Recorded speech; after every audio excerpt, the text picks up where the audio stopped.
Yo. It's Cleo Badashian, and this is a fresh new, just out of the oven episode of Dope Dealer Radio. Lena, say something to the people. All right, today's episode is, dude, where's my flying Lambo? Ow! Expectations for the future. Yeah. So we're going to be talking about a lot of technology. We're talking about new ways of communication, hip-hop entrepreneurship, transportation, all that good shit. And we're going to be talking about different topics. We're going to actually kick off by talking about the government shutdown, which is like a fucked up situation, excuse my language. You know, people are literally not able to feed their families or do anything, you know, because some people are paycheck to paycheck. Like, this is what we're not even thinking about. People are paycheck to paycheck. So imagine being paycheck to paycheck and that shit just cuts out. Plus, you're still expected to go back to work. You're worried about, like, maybe losing your job if you don't go. Shit like that. Yeah. It's so effed up. It's really, really bad. Can I put on my white man hat for a second? Okay. I just want to say, hello, everyone. My name's John. I just want to say, I think it's good if President Trump shuts down all of this sucking on the teat of the government bullshit, because people need to learn to stand on their own. And if Americans could say to themselves, hey, I don't have any food in the fridge, but God gave me a goddamn brain. I'm going to use my brain to figure out how to make some money. I'm going to put on my Tony Montana hat and get this shit right. Excuse my French. And I'll take off my white man hat. Because it's tight. Yes, it's too so tight. It was getting too tight. Squeezing my head. Yeah, but you know what? I can kind of concur. You know why? Because we have a lot of potential as a people. Okay, so now if we get a lot of people that were kind of sitting on their laurels and sitting back to actually get in the game and, you know, add to the conversation, add to like this new wave of entrepreneurship, or, you know, even if you don't want to be an entrepreneur, be helpful to the cause. Right. You feel me? Like, we need to build, we need to grow. So, yeah, I'm saying that. Yeah. People are doing that, but like, there's no communication. No. Like, if you're from this area, that's who you communicate with. And if you're from here, you know? Yeah. It seems like people, if they're not being innovational, to the point where you're doing a damn TED Talk, people just aren't thinking, people aren't connecting, aren't sharing information. It's happening a lot on the internet. But there's still something missing, because there's so much information out there. People, especially our people, seem to be getting themselves, you know, not that we were never together as a people, but now we can physically see how people, especially because we have the internet, we can see people opening businesses, we can see black women doing well, you know, and we could see black entrepreneurship. We could just go on YouTube and look it up, and it's inspiring. And I don't know what people are waiting for, and I feel hypocritical too, because I'm black, but you know, I'm doing something about it, so I guess that's kind of, you know, my foot in the pond. But what I'm saying here is, I think we're missing a love within the connection. You know what I'm saying? Yeah, like, but you know what it is? You know what it is? The joy has kind of been sapped from it. A lot of it was like how people got beat up, like during, obviously we had the crack epidemic that really like, that busted up a lot of spirit, you know. So like all that Michael Jackson dancing and happiness is like, was kind of like dented really bad by what happened during that epidemic. You know what I'm saying? People lost their families, head of households got all wiped out by, you know, they experienced some stress, then they start smoking weed, or they start smoking crack. Right. You know what I'm saying? And it just destroyed whole family. Different times where we actually were popping and we had a good spirit about us, like during the hip hop time, when hip hop actually first came on the scene, it was explosive. It changed things. It changed everything. And the whole vibe of how everything was going took over everything, because everything was all about rock and roll. Right. So like, once hip hop came on the scene, that joy came back, the color came back, the dancing. Hold on. I'm gonna put you in a time machine and kick the shit over to 2000. Can I do that? Yeah. I'm gonna just throw you in there real quick. Have a seat. Open your seatbelt. We're in 2000. Okay. Now, like I said, I was watching that Vixen documentary yesterday, and it coincides with what you're saying. Yeah, you were saying that's the time black people look their best. Yeah. Hip hop, I feel too, and one of them was saying it kind of speaks as to what's going on in the black community. If you pay attention to the music. And you ever notice it kind of seems like that's always been our remote control? Yeah, hip hop has been like our control over how things are going. Yeah. But once we need to not relinquish that control to like companies because they are money hungry. Yeah. So wherever they see people are consuming, whether it's good or bad, they still gonna encourage it. Right. So we can't put the remote in their hands. It gotta be like we gotta be on some we're the new Sesame Street type shit, but like obviously Yeah. programming people the right way. Right. Period. All across all media. Programming people the right way that we can advance and become Wakanda that we love so damn much. Right. That's very possible for us black people. I got tight, yo, when that movie came out. I didn't even want to see it because, you know, I get turned off when people want to jump on a bandwagon. And that's just what it seemed to me, like a bandwagon. Everybody put on a fucking dashiki to go see the movie. Yeah. I was like, yo, this shit is so you know, bad. it just got covered in like a thick layer of like hype. But it was alright because the movie was fucking popping. It was. It deserved all of its fanfare. But we're dealing with real shit. But every year we should have a Wakanda parade though. To remind people that we are like, we exist in the future. We are very prosperous in the future. And all we need to do is take our fingers out of our assholes and we will be there. Exactly where we need to be. Yeah. And I feel like I'm starting to see a disconnect between black women. I really do. Like, loving hip-hop. And then it's like on social media, someone's always dragging someone. Like, it's just always someone dragging someone. I think we're very conscious of it being like a caricature of person. It's not real. Yeah.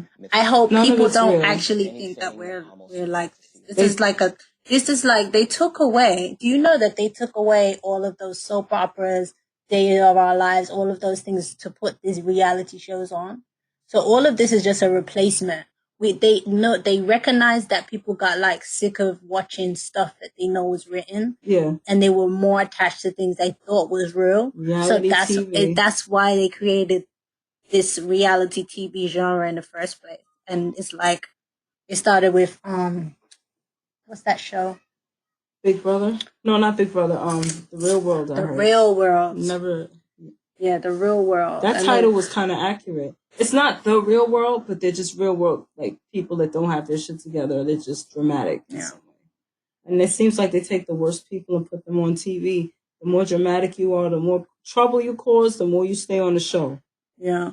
And that's all I'm seeing. It's like, it's just getting ridiculous. More disrespectful women. Nobody wants to be real anymore. My homegirl calls me, says, I want a fake body. Bruh. Oh, Jesus Christ. Why do you want a fake body? Don't you see any of these horror stories? Like, I just need to see this is what I do. If I ever feel like I want a boob job or anything, I just go watch Botched. I'm like, I'm good. I'm good at capsulation. Huh? What? Nah.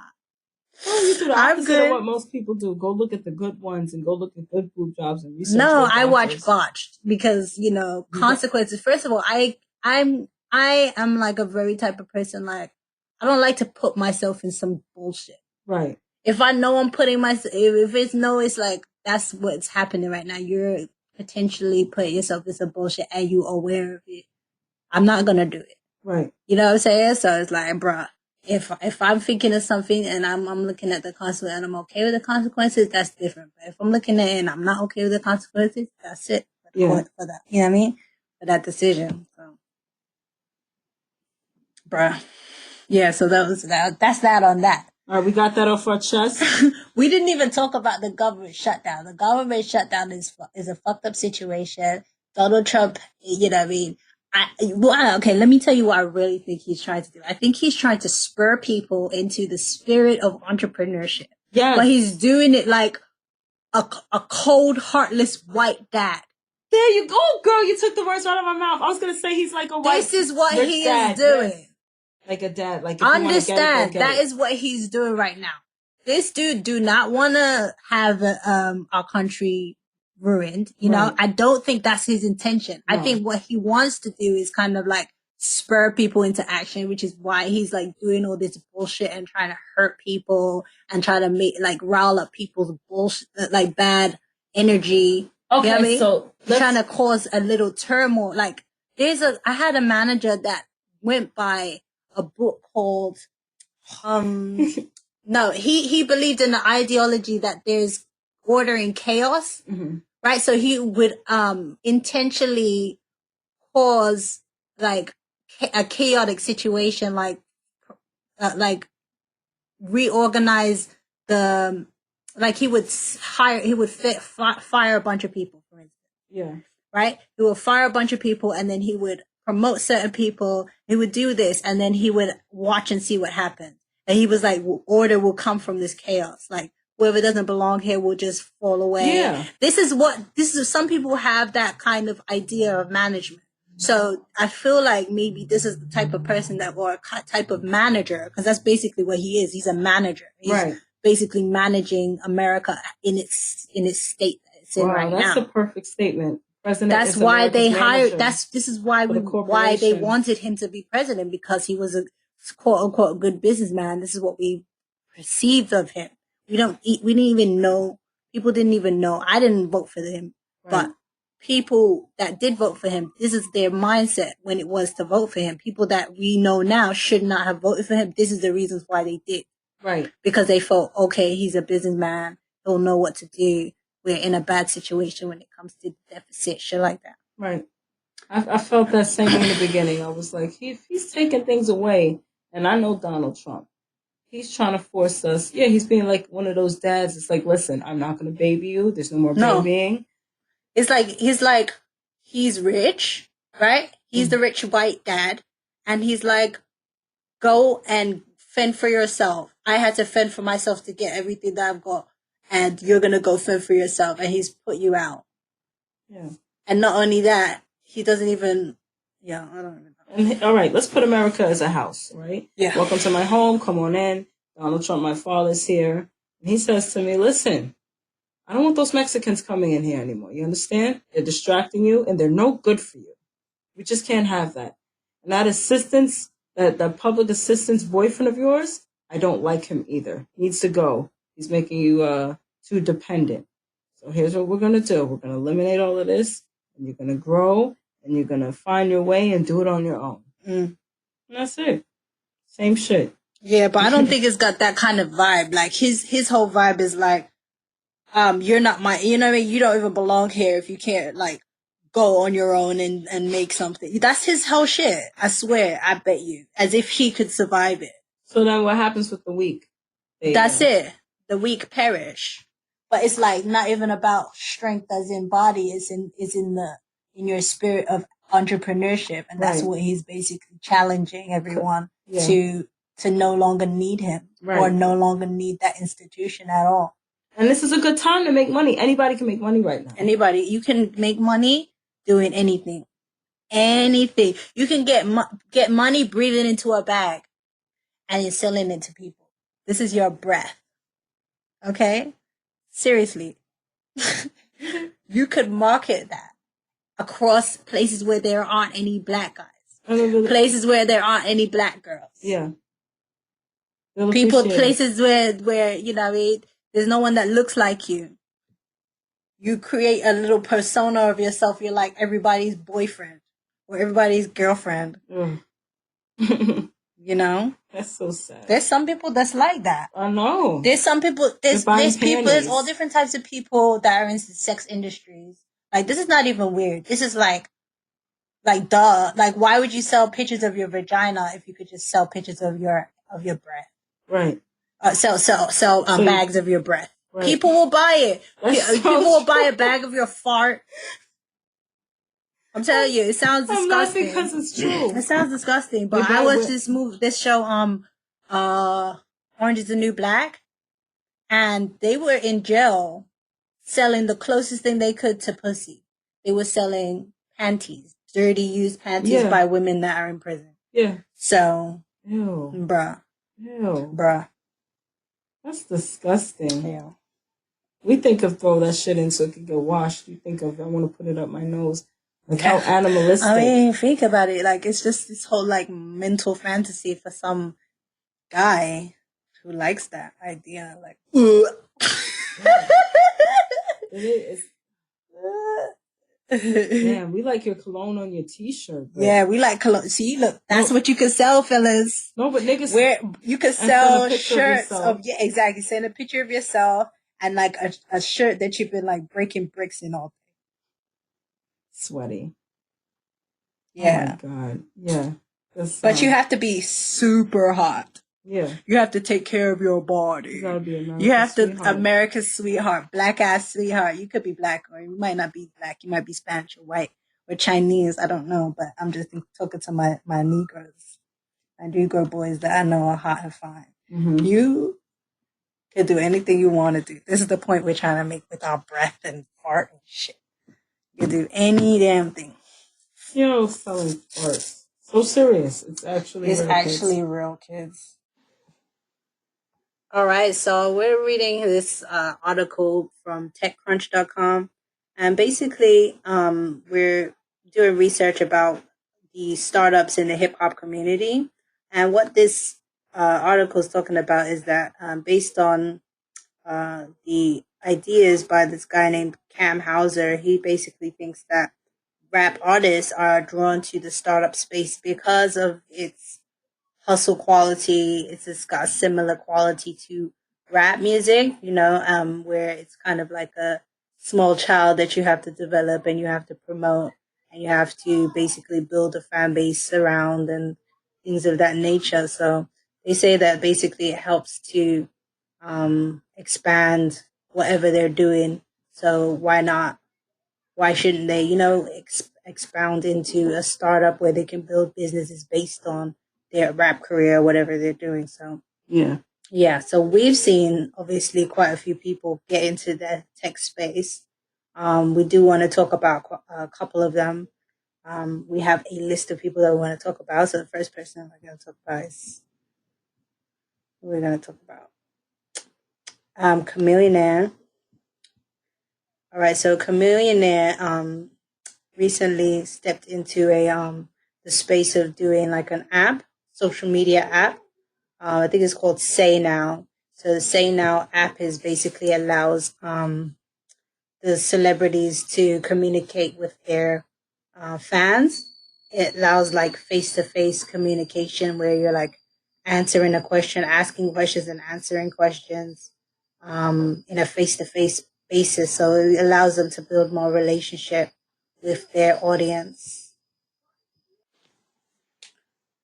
You know what? Who I really love? I really love what Ray J is doing. What? His company Raycon Global. Yeah. He's into like the audio space. He does a lot of speakers and things, but the best product that he has within his company, I think, is the earbuds. He has these what they call true wireless earbuds that go like sit right inside of your ear. They look kind of like the ones that you wear on stage. Yeah. But that's for like it's a consumer product, so you can actually use it for your phone calls and things. You can have it hooked up to like your computer when you're doing your work instead of it like being connected to your neck. Oh, so it's like you can just always keep it in. Yeah. Okay, cool. You can keep it in, and you don't have to get like hooked up or. So it's like a really loud. So like if you want to hear your music loudly, you want to hear like basically like sound cancellation. Yeah. It's a great headphone. Like they really rate it globally. Like all the reviews that I've seen for it have been positive. I've seen really, really positive reviews about that product, which is good. And I think before he had the headphones, he had the Scooty bike. I think that's what he like led with. Yeah. But then he had like some legal problems, I think. Yeah, so I'm quite impressed with his product.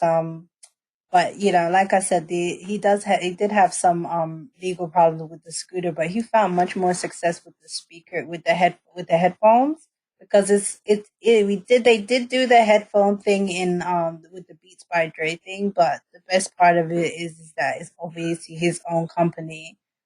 He has investors, in the company, but obviously it's named after him. He started it. He's promoted it basically by himself. I haven't seen anyone else basically being a figurehead of it. He went on the Big Breakfast Club and promoted it. He's a real good example of what you're supposed to do when you have a company or a business. He goes out and he actually pounds the pavement. He goes on the radio and talks about his product and amps it up. That's what you have to do. Yeah. And he has his friends and family all promoting and supporting him. Ray J's always had a good circle. Yeah, he got a good personality to be like a salesman. Mm-hmm. That's what you gotta have. You have to have that. You gotta have that spirit of that hustle. Yeah. And that charm, Obviously, he's a little charming, And he got that confidence. I bet you that nigga believes he could do anything in the world when he wants to. I think he thinks he can do everything. But when he focuses on stuff, he looks like he can do whatever he wants to do. Yeah. Ooh, we just sound tired. Bruh. Moms. Tis what it is. But point is, he might be a wealthy person, but he still stepped into a space that was basically foreign. Yeah. You know what I'm saying? He built something that's totally different from what everybody else was doing. These guys only just now understood the value that they bring, these hip hop guys and R&B guys, of being able to promote a product and make a multi-million-dollar asset. Yeah. With the Beats by Dre thing, and this guy, he didn't even own 10% of it, but he still made millions of dollars. Yeah. He didn't own the whole. I'm not gonna say he didn't own 10%. I don't know what the percentage is that he owned, but he didn't own all of it. And he still made millions of dollars. This guy Dre. Yeah. So, and then obviously it looks like Soulja Boy is trying to get into the space. He made an attempt with his game console that plays 2,000 games, or 200 games. I don't know how many games, but all the old vintage games, everything plays on the console. And apparently it's not like a high-end product. You say it that way. It's like a low-end product.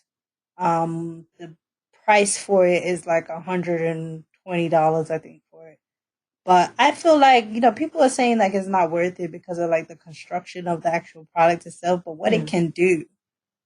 To me, it's worth it. You have some people have cell phones that can't even do as much that game console can do. They paid $1,200 for it. Yeah. You know what I'm saying? So if you're a gamer or you just like to have things to do, I feel like it's a good investment. And the reviewer that I saw that was reviewing it, I felt like he was kind of unfair the way he was trying to promote it for people to bypass Soulja Boy and buy it directly from the manufacturer just because of the price. You have no support energy in you.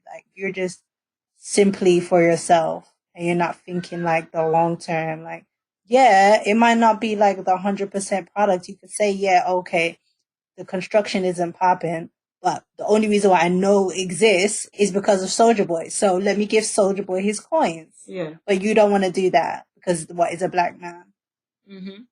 And you don't, you're telling him in the video, he's telling him, oh, you tried to do something too challenging. You should have done something easier. Mm-mm. That's been a bit more exploited and no, that's not the point.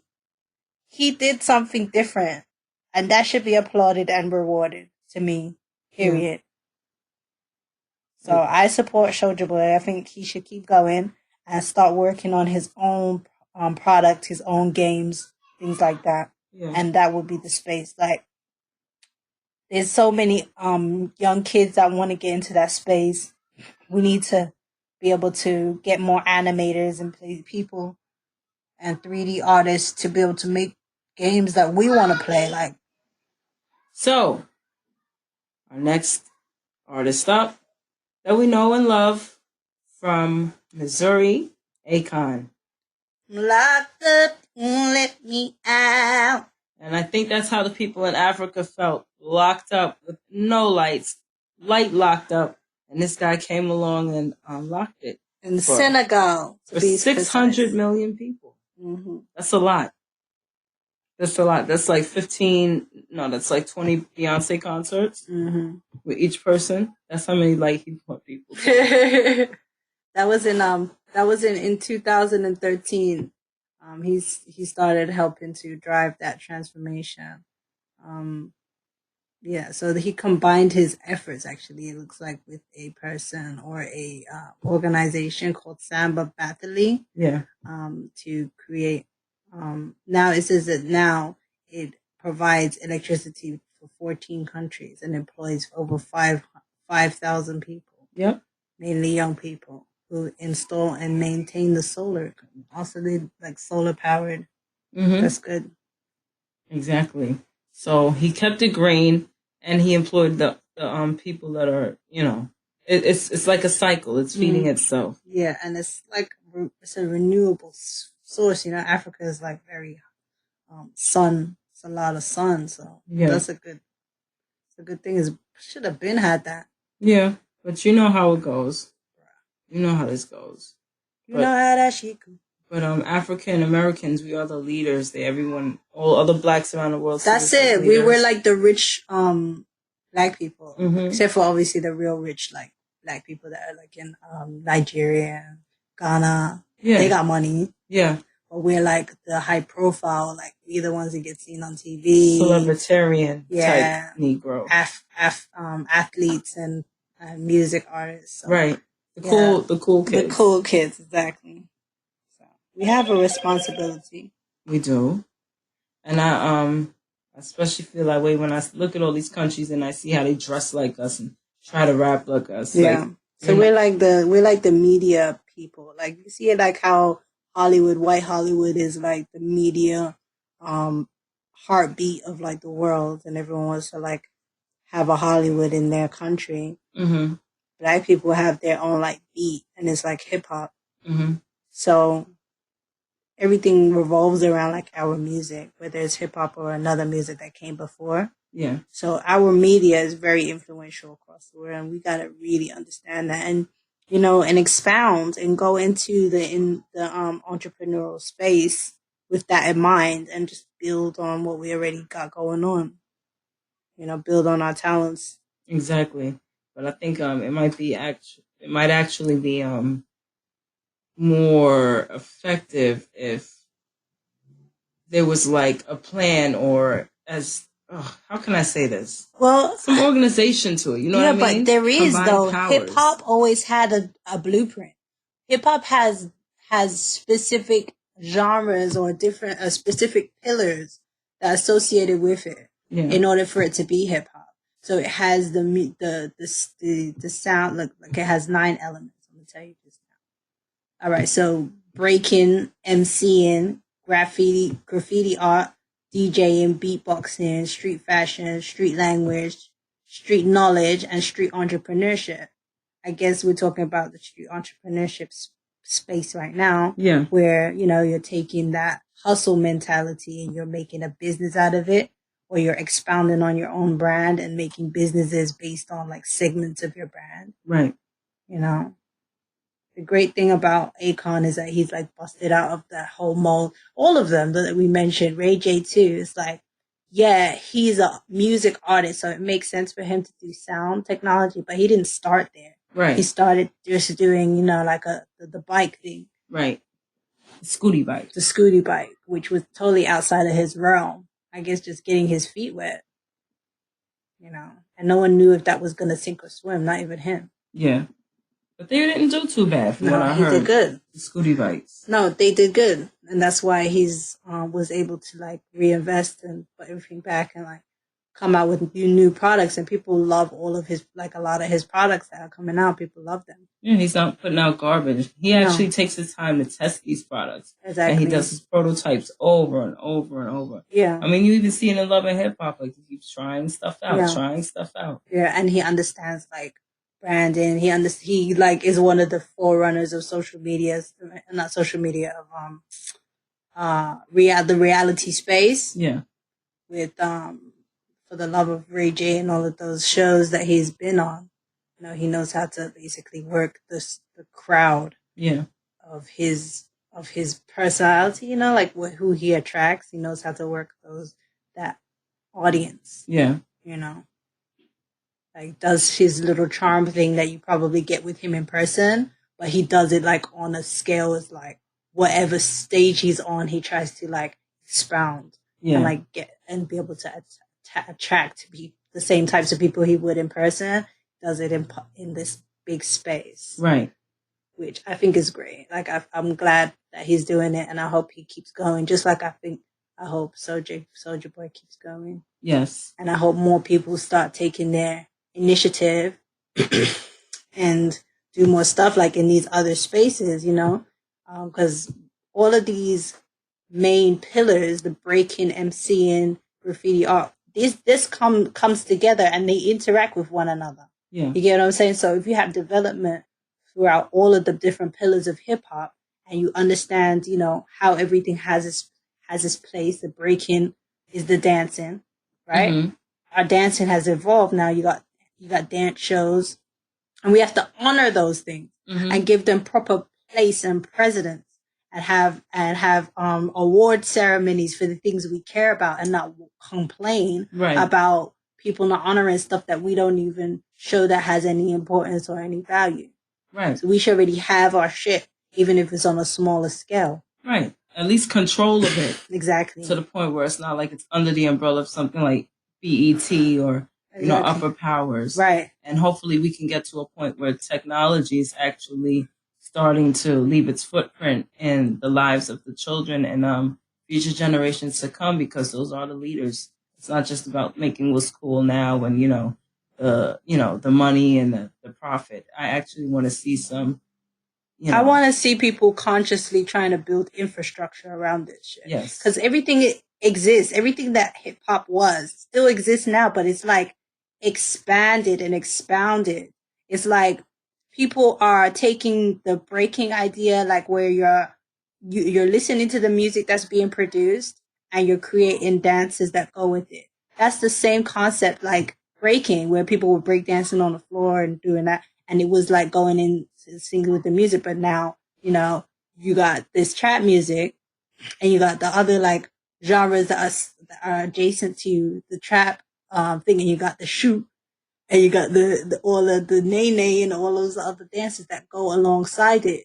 So we understand that concept, like the music, as the music changes, the dancing changes. Yeah. You build businesses around that. If you're a dancer, you build a business around that. You know people, you know this is a new music, you know that you know the dance to it. Create a business teaching people how to dance, make videos, this and that. Yeah. People will pay for it. People will pay for it, and it helps to feed the rest of the industry. It helps to inspire. Yeah. You now can go into like fitness clothing. Right. Or, you know what I mean? Or you can now help to advertise things, because obviously dancing and music, it attracts people. So that helps you can be in advertisements, you can be in commercials. You know, when you perfect these things, this is what we should be doing, is like finding these different ways to make the money come, you know what I mean? By collaborating with these different parts. So you have the fashion, people have their own YouTube videos, YouTube channels and things, promoting what they're doing. And that's what you should be doing.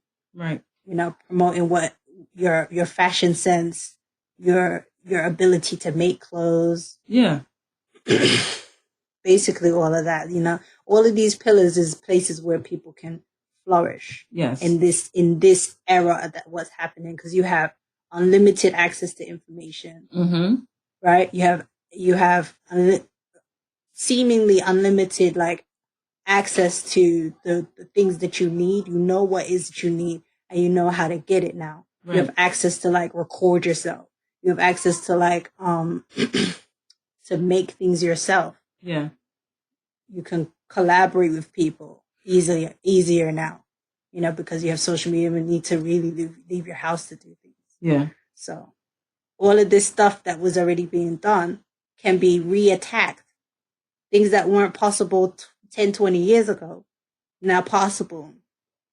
So everything could be done on a better, bigger scale. Yeah.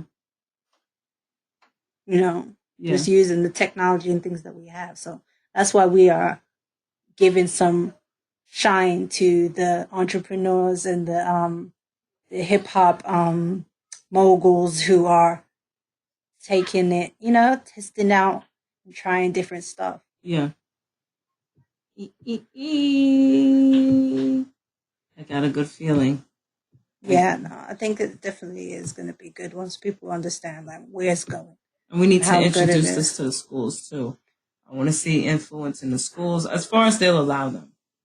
The main thing is these kids. Yeah, these kids need to learn these different pillars though. They need to like understand like how they can make their talents into a business. Right. And that it's okay to do so. It is okay to do Some of us grew up being told, what's wrong with you?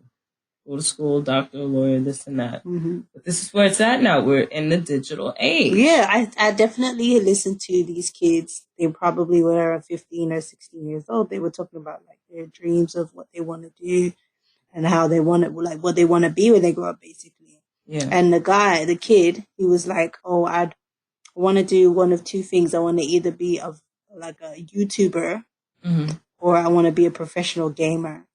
So now it sounds kind of crazy. But that's how it is. But literally, that's something you could do and make money. Yeah. So it's not ridiculous. Yeah. It sounds like that's what people who don't understand. Right. It sounds like you're just playing around, but no.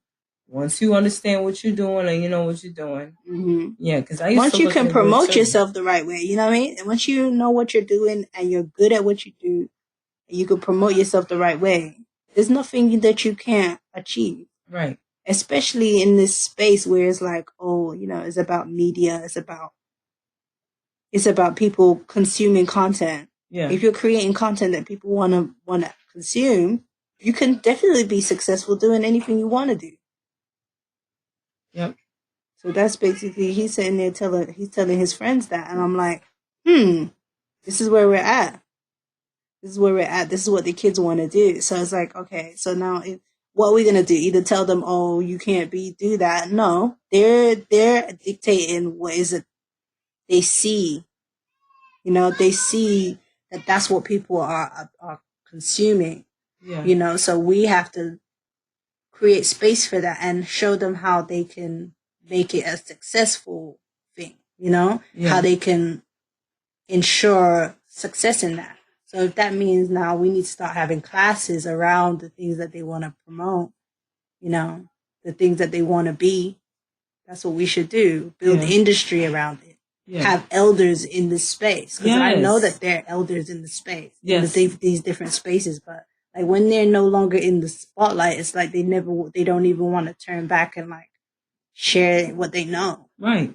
Just been pushed to the side. Yeah, they feel pushed to the side, but it's like, it's the same thing. The real thing is, it's like they're not headlining anymore. Right.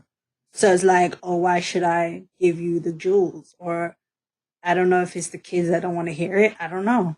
But I feel like there hasn't been a real attempt. Right. And to get in the heads. Yeah. It's small scale. It's small scale and it's not a universal like idea like this is what we're doing. Right. Like someone would just mention somebody older, somebody, you know, who kind of just is to the side and, you know, they did their thing already. Mm-hmm. Like, it's not something you'd hear somebody just pop up and say, you know, like it's not normal to just go to our elders and speak to them.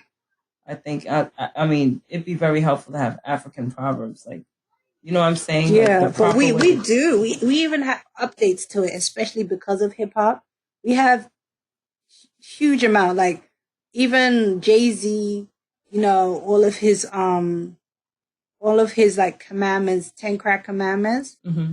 That literally is like the blueprint some people go by. Like they really go by that. Yeah. You know what I'm saying? So it's like all this trap shit. People exist in this trap shit like on different scales in different ways. Yeah. You got the fuck boys We got boys that look like they're fuck boys, but they really know what they're doing. Different levels. You know who he's hot. You know, who I really rate and I really like think is so innovative, like way before his time. Master P.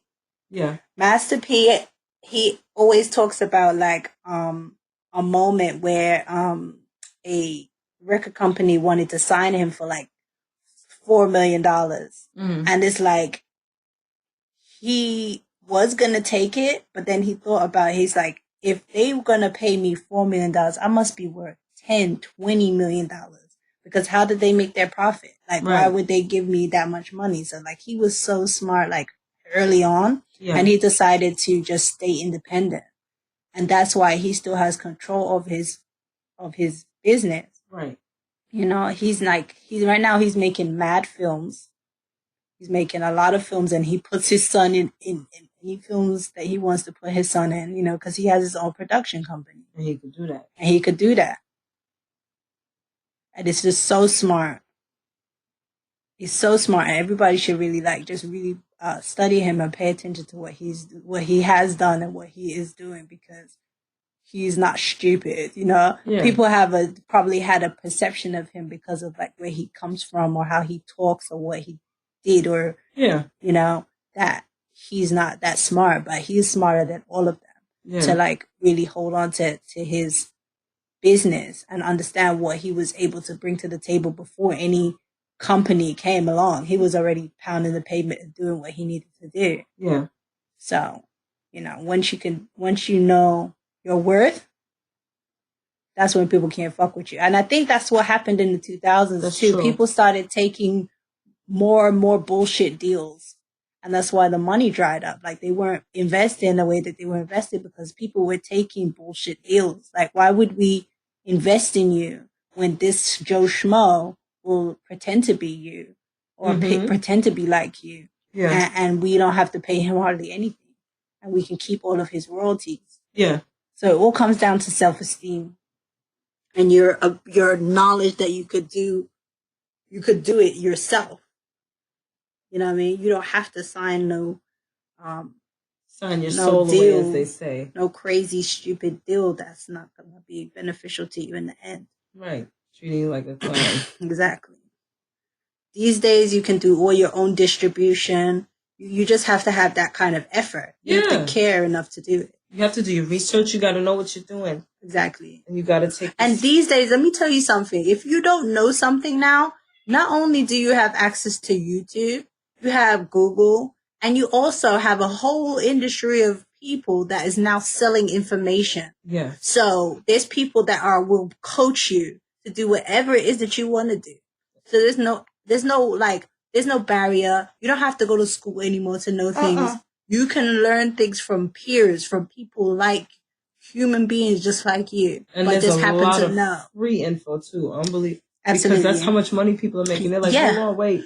All of the everything is free. Everything is free. But for you to have focused information from people that know, so that you won't make any mistakes, that's when you have to make investments with a coach or a mentor of some sort, so that you can actually follow a blueprint and a guideline. Yeah. All of the information exists. No one's going to tell you something that you cannot find for free, but do you have the time to invest? Mm-hmm. Do you have the time to make mistakes? Do you have the money to waste, doing it all yourself? You know what I mean? Because the long run, you end up making more of a time investment. You know what I mean? If you don't go ahead and do that, take a shortcut by learning from someone that knows. Right. That'll cut out a lot of work for you. It cuts out a lot of work, and it cuts out a lot of possible errors that you could make. Right. And it cuts out a whole lot of time. Right. By you going and learning from someone. That's why people go to school. Mm-hmm. That's why I'm doing what I'm doing with thinking about my online businesses. I'm doing as much research as I can. Can I do it for free? Yeah. How can I do it? What should I do to do it? Mm-hmm. Where can I get investors? Every little thing. Anything you want to know, you can find out. Mm-hmm. But yes. So we talked about the entrepreneurship, the positive side of technology and hip hop. Can Can we get into the dark side real quick? The dark side of the future? Dun, dun, dun. Where are we going? What are we doing? Okay, so I think what's also forcing people to move these ways is the fact that in the 2000s, when it was popping, and like I said, even video girls were making as much as the rappers. Yeah. Because it was just that good. It was just at its peak. And then all of a sudden, you had the internet. And people were downloading everything for free. Mm-hmm. And record stores closed. There was no more needing to hire people. Like, everything was just shutting down. Yeah, because you know what it was? You know, when you're too, like, rigid, like, that's the problem with, like, white companies. And when I say white company, I mean, like, the establishment. Because it's mostly white. They're very, very rigid in what is that they do. If you have your own company, you can evolve it. You know, you see the industry shifting from people buying music to people like buying into the lifestyle itself. You get what I'm saying? So if that's the case and they're not buying the music anymore, find out what they are buying. People are always buying something. Yeah.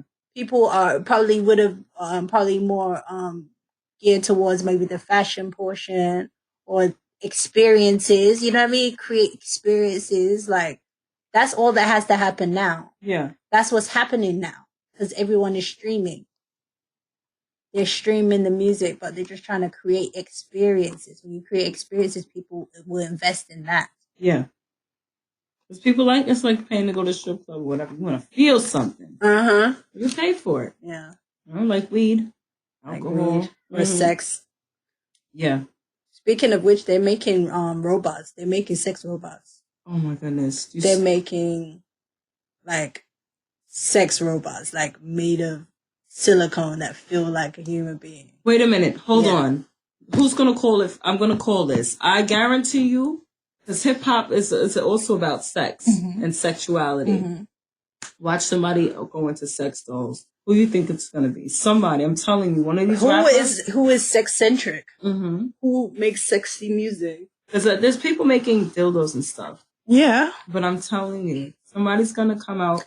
I mean, maybe it will be someone that has a sex toy industry, like Candy. You know, Candy from, what's the name of the band? Escape. Yeah, she's already in the sex space, so that would only make sense. If I was her, I would. Because it's definitely a space that's growing. Yeah. And if she's already making sex toys and shit like that, she should, look into it, making black guys. I want to make some sexy rap guys. Like straight up.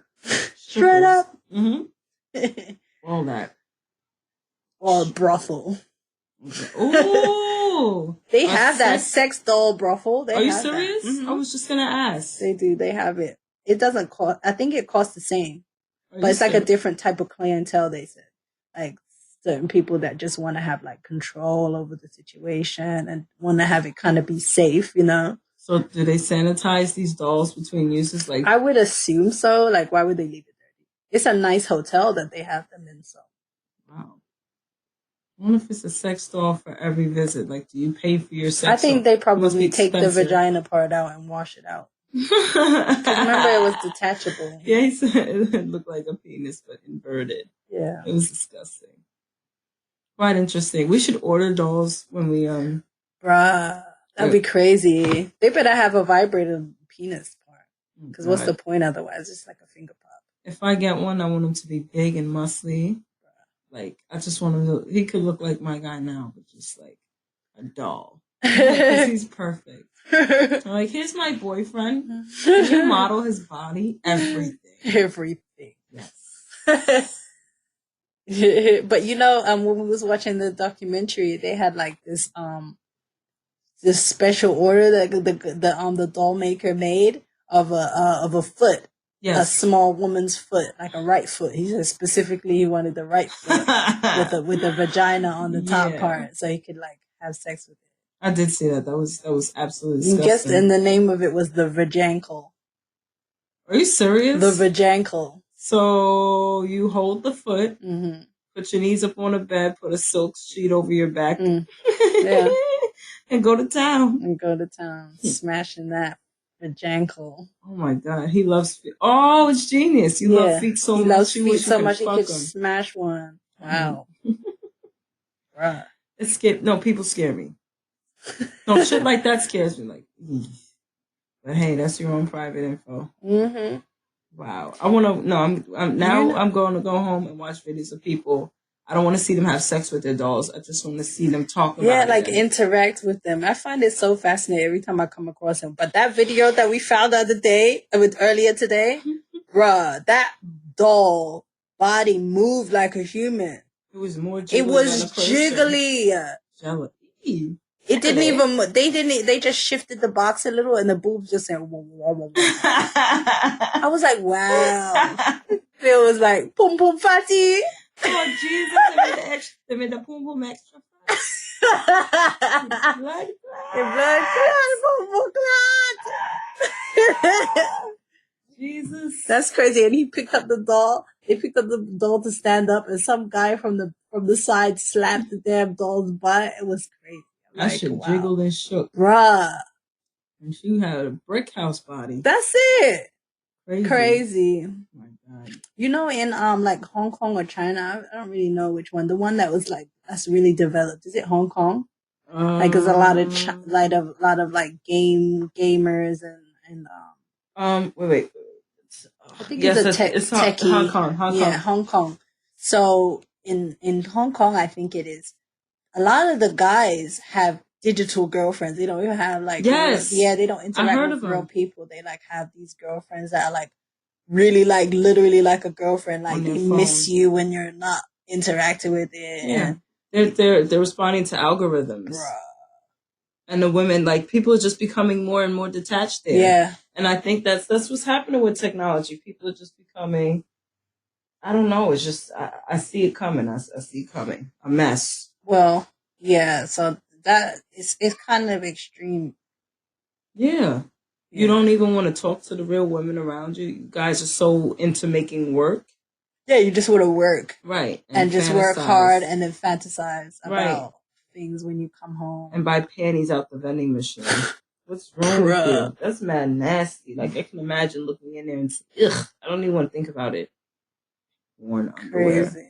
Like, what is it on the underwear that you want? The crust. That's nasty. That's what's it called. Like I was talking about Orange is the New Black. That's what like I think of. I'm like, wow, they want jailhouse. They want dried up. You know, and that is like when you're in jail, they act like you could bathe every day. You're not. When you're in jail, you don't always take a shower every day. They don't treat you like you're at home. Mm-hmm. You can imagine how much crust. Next subject. Next subject. Gross. Yeah, but we were still talking about Asia, so continue in Asia. How about them trains though? Like when people are going to work, they be packing them in them trains like sardines, bro. Hold on, Ange. They have people that push you in. No. Get specific so that people know. They have giant sticks that they stand back and use and push people in. Now, it's not like New York. You see, people are by the door and two more people trying to squeeze in. I didn't see the sticks. I saw a guy, like a pusher, like that's his job. He just got to stuff people in. Yeah. And find out what's stopping the door from closing and stuff people in. And it's crazy. How do you ride all the way to work like that, kid? No, it's just inhumane. And then when the people fall out, it's just, it looks so crazy. It looks like they spilling out. That's what I mean by they seem robotic like a over there. Car. Because even when they come here and they want to take a seat on a train or on a bus or whatever, they still have that that Chinese mentality of hurry up and go sit down before they sit down or cut the person off. Yeah. And there's some kid I went to school with not too long ago, like last year when I was going to CCI, he would stand right up on people. Bruh. Like, and everybody be like, yo, why is he standing up on my back? I'm like, you gotta understand in China, like, you gotta get it where you to that shit. Yeah. And you could fit in right next to that man's asshole. Not even his cheeks, his hole. Because that's how much space y'all niggas don't got. That's fucking gross. Performing anal just to stand in the spot where you can see the baseball game. Just because you want to see. Ew. Yeah. But, we talk about other cultures and their public transportation, but like American public transportation in New York specifically, fucking disgusting. Yeah. Especially the underground. It's like filthy. You can see the living layer of dirt on the underground. Especially at Fulton Street on the A line. But you see, if you get on the Long Island Railroad now, you see a whole new world of possibilities because everything is clean. Yeah. There's a bloody bathroom on there if you need to tinkle. Right. But for some reason, it's both MTA, but you gotta pay separately to get on either one of those. Yeah. Scratching my head as to why. Because, well, Long they Island want to keep the Negroes out. Right, and Long Island people have bread. They got bread. So that's why they charge. That's not even necessarily true. I think they're just literally trying to, they're trying to separate people and, prevent people from being able to, go on both of those things. Like, if you're getting on a Long Island Railroad, you have to have money because you obviously have to have a Metro card, too, to get from Queens or Brooklyn or wherever you are. Yeah. To get, you know what I mean? If you're on foot anyway. Yeah. So it's like, you have to pay double the amount. It's like a deterrent. Yeah. What kind of riffraff gonna get on it? Riffraff. Oh my God. They have a new way of you buying your ticket now on the Long Island Railroad. There's an app. Mm-hmm. So they have this image that comes up on your phone and it shifts from side to side and expires after a certain period of time. Yeah. So it's like an on-screen ticket. Yeah. I don't know. LIRS is kind of expensive, but when I really need to come from Brooklyn all the way home, I'll pay that $7.50. It's straight convenient. It is. It's good. It takes so much time out of your commute. It does. It's good, but I just wish it was a bit more. I wish the whole of the transportation system in America and New York was better and more conscious of human beings. Yeah. You need to have bathrooms everywhere. Yeah. Where people walk around and go to work and do things. Stop acting as if the people's needs are not necessary. It's not necessary to fulfill people's needs. Yeah, like it's hard jail. Exactly. Stop. You're making everything get nasty. If you don't put garbage cans, there's going to be garbage everywhere. Right. If you don't put bathrooms, people are going to piss everywhere. What y'all doing with the money? Exactly. You keep raising the rate. They raise everything. It costs so much money to travel around in New York. Mm-hmm. You have to pay $200 in change, $220 to go from Queens to Long Island to get a monthly ticket. $200. If you also need to take the LIR, if you also need to use the regular MTA, you need to have another 100 and change. Yep. So that's $300 a month to get around, and you're not even like. People don't even pay that much in gas. People with cars, right? It's about that. It's like it costs you about that, but then it costs less than that, but you gotta pay your insurance. So however much your insurance is, it's still gonna add up. It will cost a little more probably to drive, but at least you're in your own shit. Right. You can come and go as you please. You can do what you want. Get more rides, and you won't have to walk. Mm-hmm. You just drive, baby, drive. You don't have to wait. No worry. No waiting. No worrying. Yeah. And no being cold in the wintertime. Mm-hmm. So, boys and girls. So we need a brand new MTA that is considerate of people, that integrates both the Long Island Railroad and the MTA, cleans that shit out. We're tired of the nasty ass train station that we can't even hold the rail when you're going down the stairs. You gotta just free ball it. You're telling your little 3-year-old, don't touch the rail. Yeah, that's what I'd be telling. Yes, don't touch nothing. Don't touch anything. Don't even, when you come in the house, take them shoes off right away because you was in that sticky, yucky, nasty train station. Yeah. I think the nastiest sometimes is the train, like the poles. I just everything is nasty. Everything is yuck. Yeah, I know. You see people pick their nose, and I've seen so many people pick their nose on the train and just put their hand back on the pole, and I'm like, so you don't know that you're not home. Do you know that they put those what's the name of it? The seats? No, the tunnels that the trains are in. It's like rivers. They put it underneath a river, so it keeps flooding. It's scary. It keeps flooding. It's ridiculous how they did it. So one day, what, a train is gonna go under? Like they the flood all the river? time. It's like always like marshy underneath. That's scary. Yes. Don't they know at some point all that water is gonna it's gonna break that shit down? Yeah, that's why it's like rotting. That's why I keep. But they're not replacing anything. Right. So what are you using all the money for? It literally costs $1 million. But really, one day is all that water just gonna fall in? It's been happening. It's been happening. It's been leak. It's been like flooding. That's scary. River water. Can you imagine if all that water started to come down? Imagine a whole system flooded. That's scary. Did you see those people that were living underground? No. There's a documentary about it was like in the 90s or the pod the people. 80s. Pod people. I don't know if they're called the pod people. My professor told me about them. She said they definitely do live down there. Still now? Yeah. I know back in the day they did, but I don't know about now. People still live underground. Mm-hmm. Yeah. Coming up for apples and shit from the fruit stand on the corner where somebody dropped it and it rolled into the street. Yep. That's crazy. Yeah, they out there. But yeah, what do you think of the moon landing? Do you think it happened? Nah, I don't know. First of all, we don't even know. I honestly, much as they show us on TV, how do we know space really looks like that? What if there's a glass up there? What if that the sun is a giant ass lamp and it's so fucking big? Everyone in the dome. That's what flat earthers believe, that this is like a dome, a closed system with like a firmament, what they call a firmament around it. Yeah, right. That you can't really escape it, but there are holes in the firmament. Yeah, which is what they call like holes in the ozone layer. Oh, that's so the ozone layer is like another way of saying the firmament. Yeah, but if they can go in and out, it could be like a pore. A portal? You have pore, like in our skin. Oh, yeah. Like it's way out, but how do you get back in? Yeah. Like it might be dangerous to try to get out.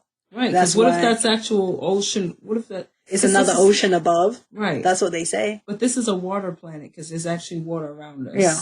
But it's just so thin that we can't see it. So I can imagine that you actually fly up high enough you can see and touch the sky, and you're putting your hands in water. You're putting your hands into the. There's a commercial like that. I have to play it for you. It's like a Budweiser commercial that shows the first guy, the person that's supposed to have really gone to the edge of the planet, like up and seen like the planet, and he saw that it was flat. Mm-hmm. And then he busted through the firmament, and then it was ocean, and he was at the bottom of the ocean, and he kept going up, and then he was coming out of our ocean. Yeah. Wait. So it was like a closed system. Like started over again, kind of. Jeez, you go up and come. Wait, how do you? It's the only thing that makes sense, though, if you really think about it, because it's a universe. So it's like you're exploring different perspectives of a universe. How'd he get up there? He was in a hot air balloon. Oh. So like he was like really, really high. How the hell you come up through the ocean? No. First of all, the ocean's deep. So what happened? Your balloon went up under the water. Well, you know how there's so much pressure far down. You can barely even go down there, like as a human being. Yeah, there's too much pressure; it will crush you. So we don't know what kind of structure it is that's down there, like what kind of like if it ever life, if it ever ends, or what it becomes after you get to like that pure pressure point. Right. Will we ever find out? We need, what we need? We need a camera that's 250, 100,000 trillion feet long and shit, and keep pushing that shit down. It'll take 2 years to get to the bottom. Yeah, but it will crush. That's the point. That's like when they try to put things up in space. Mm-hmm. It destroys it sometimes, Yeah. So like, if you try to go too deep down in the ocean, it crushes you too. So, bruh. Send a GoPro down there. Put a camera that's as flat as a knife. I'm serious. They gotta figure something out. A flat camera. Flat as a knife. Let it pierce through the water. Keep pushing it. Pushing it. We got enough plastic up here to make a stick to go down there. Stick. So much plastic. I know. No, it's sad. Yeah, you know, we're destroying the planet. We're damaging the planet. I won't say destroy because the planet is alive, first of all. Right. And it will definitely eject us if we are up to a point where, it can't survive with us on it. Right. I think we are part of the planet's like immune system, a part of its life, right? Yeah. But if we're just like anything else, if we're not serving the purpose that we're here for, or we're damaging it by the things that we're creating, that we gotta go. Right. So we just gotta make an effort to be stewards to this planet, stewards to one another, and make this shit work. You see how like that 360 deal shit was fucking people over? That shit no longer should exist because the distribution exists for you to do it yourself. Right. So they cut that out. Like society, our world just evolved in a way where that no longer is a factor. So now you could do whatever it is that you were planning on doing. Whatever you were planning on doing, tell your grandkids, tell other people that are like in that space now. Yeah. And teach them what you know and let them take it from there. Right. Yeah. But that's it. We talked about the future. We talked about how things are now in the tech space. We talked about entrepreneurship.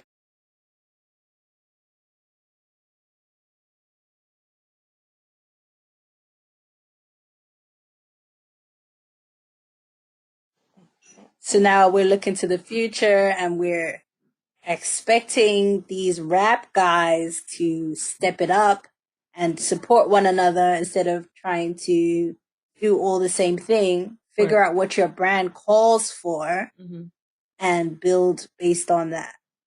What is it that you could be serving people with beyond what you're doing now? Right. We need to get to a point, especially our people, we need to get to a point where it's serving us and it's done smart. Everyone's not just jumping on a bandwagon and doing what's cool and prosperous for them, but seeing the bigger picture and being like, okay, we kind of in a hot pot right now and we need to fix it. And we're going to use our money and our brains and our power to do that. Yeah. But is it possible? Exactly. And, it goes down in all different genres, different industries. We need people to buy the hood, buy the neighborhoods, invest in the property that are in the neighborhoods that you came from. Right. Maybe you can move away since you feel like you want to move away all the time, but buy all that shit. Right.